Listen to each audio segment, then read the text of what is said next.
영락 오이코스 3월 셋째 주 가정예배를 하나님께 드리겠습니다. 다 함께 찬송가 301장 함께 찬송하시겠습니다.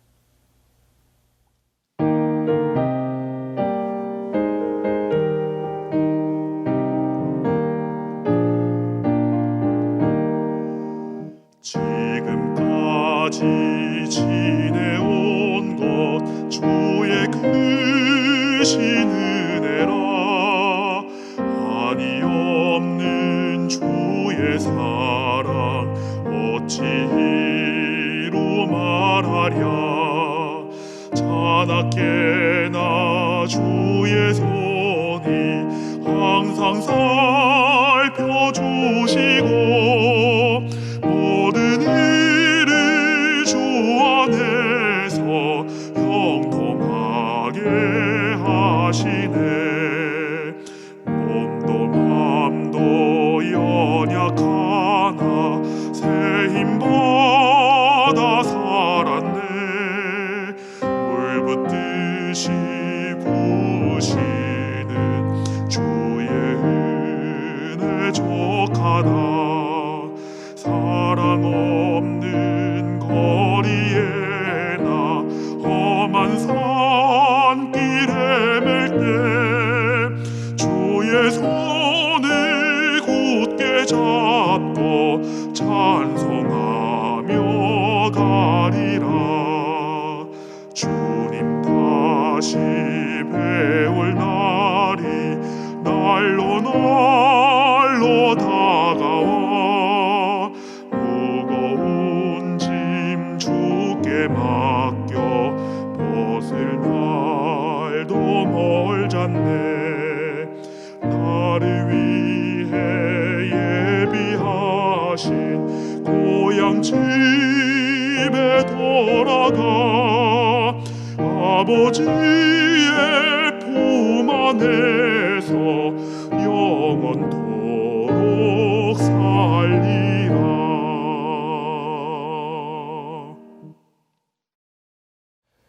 오늘 우리에게 주시는 하나님의 말씀은 신약성경 요한복음 3장 16절 그리고 17절의 말씀입니다. 하나님의 말씀을 봉독하겠습니다.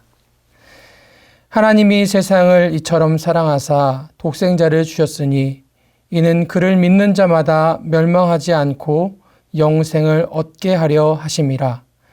하나님이 그 아들을 세상에 보내신 것은 세상을 심판하려 하심이 아니요 그로 말미암아 세상이 구원을 받게 하려 하심이라. 아멘. 이번 한 주도 사랑하는 우리 모든 영락 가족들과 또 가정들마다 주님의 은혜와 평강이 가득하시기를 주님의 이름으로 축복합니다. 우리는 지금 사순절 기간을 보내고 있습니다. 그리고 아시는 것처럼 사순절은 예수님의 그 사랑과 그 희생을 우리의 마음과 또 우리의 삶 속에 다시 새겨보는 시간이지요. 그런데 사실 사순절의 유래나 의미는 이미 우리에게 익숙한 이야기이기도 합니다.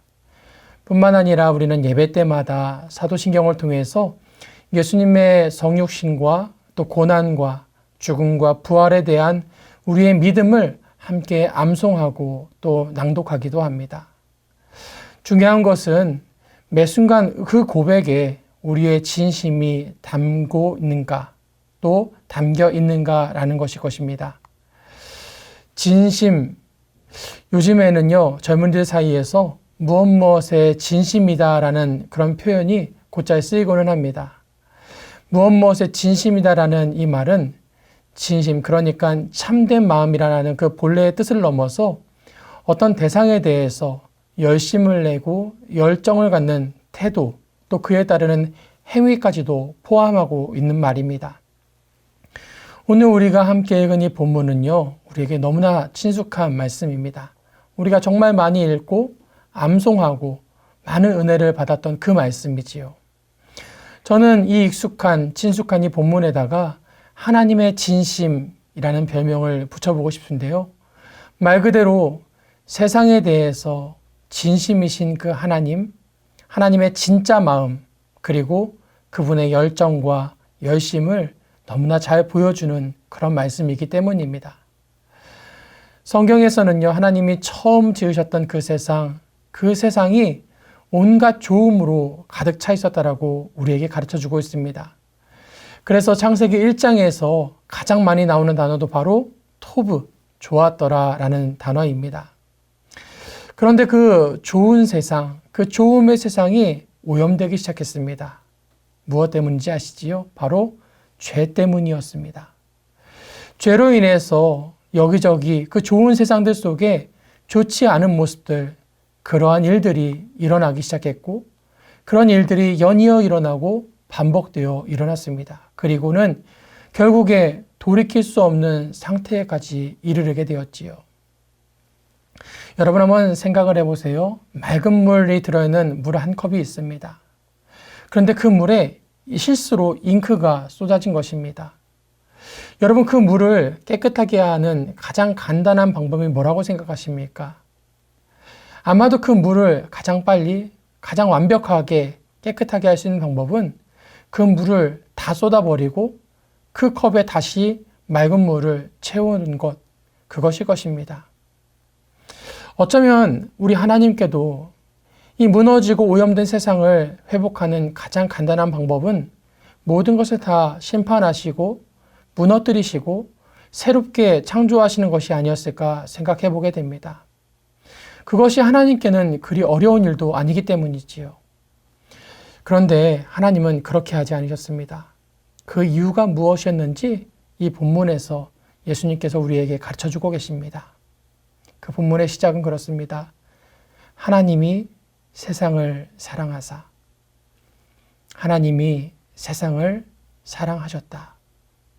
다른 이유에서가 아니라 하나님께서 그저 세상을 사랑하셨기 때문이다라고 우리에게 가르쳐주고 있습니다.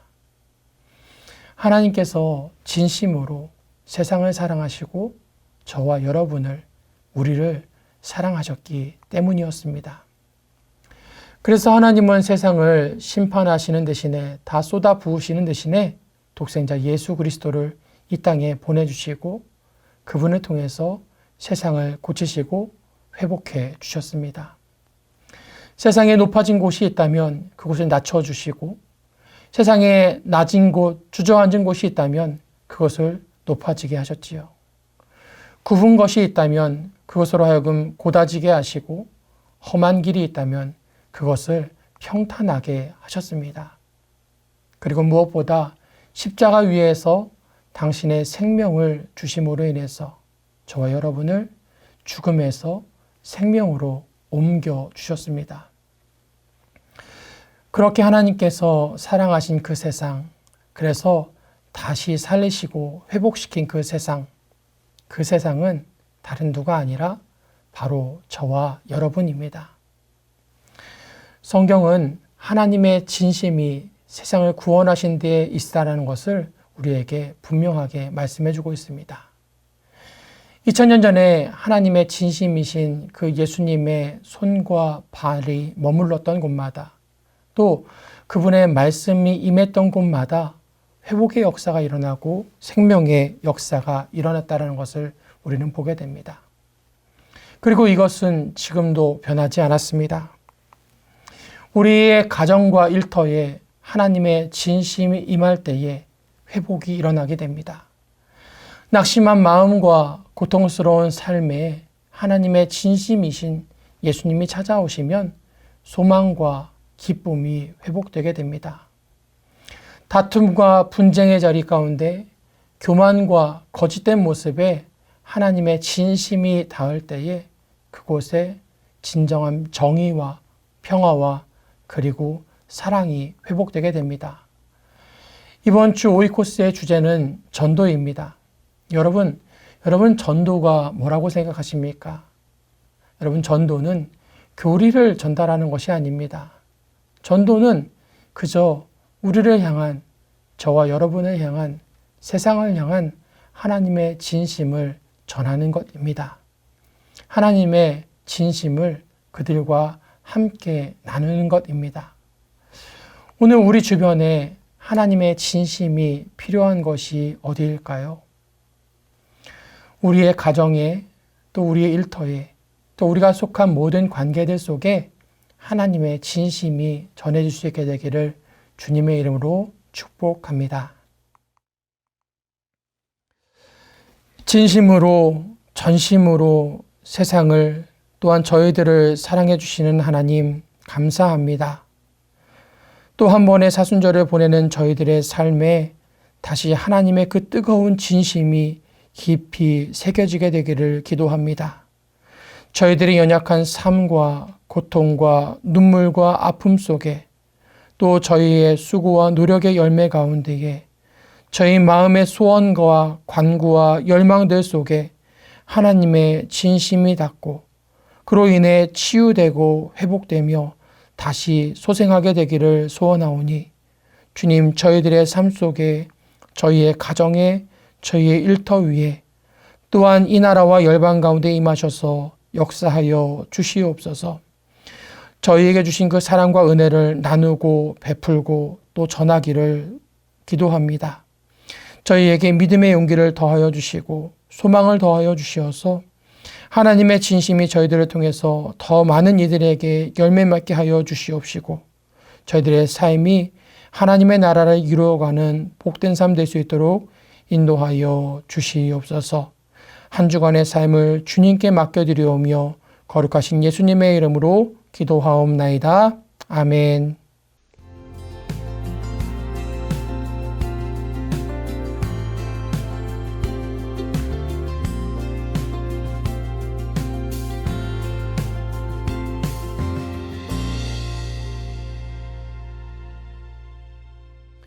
이제는 우리 구주 예수 그리스도의 크신 은혜와 하나님의 다함이 없는 그 사랑과 성령님의 교통하심이 하나님의 진심을 삶으로 고백하고 또한 나누고 베풀기를 소원하는 모든 영락의 가족들 위해 영원토록 함께 하시기를 축원하옵나이다. 아멘.